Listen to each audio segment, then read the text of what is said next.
6 questions. Yeah, well, thanks. So the first one is, what are your values as an ownership group? And that can be, it can sound flimsy to a lot of people, like, Sure. oh, we're honest, we have integrity. That's not the question I'm asking.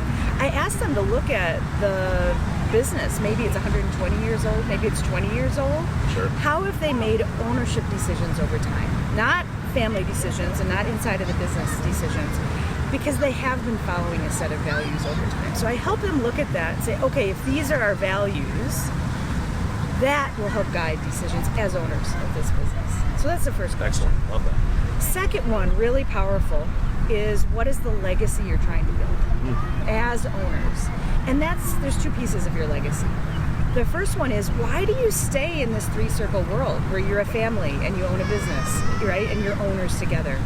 Why is it you're doing that? And if it's because Grandpa started in the business and you respect him and want to continue his legacy, I ask people to really dive in and look underneath that. What is it about the legacy? Is it employing people in your community? Is it manufacturing in the U.S.? What is it about that legacy that's exciting to you? Yeah. That's a really important piece. And then when you put it with the second piece of a legacy, which is, what are you creating today that you won't get to enjoy, right? What will be around in 100 years because of the work you've Great done? question. Love that question.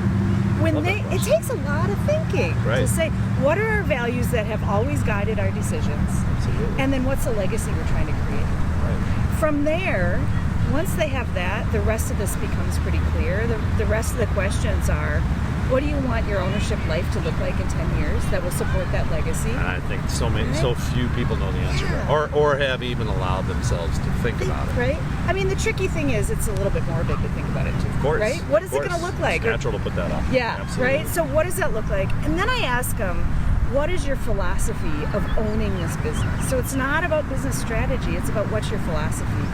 And that's 4 things. It's what does it take to be an owner, right? Do you have to be a certain age? Do you have to lead the business? Do you have to have a certain education? Do you have to buy it? Is it gifted to you, right? What does it take to be an owner? What does it take to work there? Do you just have to have a last name? Do you have to show up to work? Do you have to do none of the above?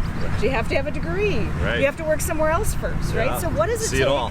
Right? Yeah, right? absolutely. And when you're clear about your values and your legacy, what that philosophy is becomes clear. Otherwise, you just kind of make it up. Yeah. Typically, people make it up as they go. It makes Right? a ton of sense. And I Right? love those questions. Because everything kind of leads into that after that's there, I imagine. It does. It does. The last 2 questions of your ownership philosophy are, what do we want out of this business?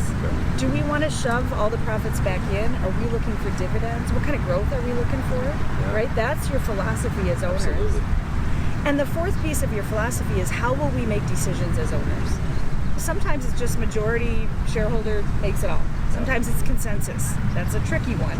But sometimes it's voting for if you have lots of owners, it might be that you have a family council, right? So do you have a board? Right. How are you making decisions?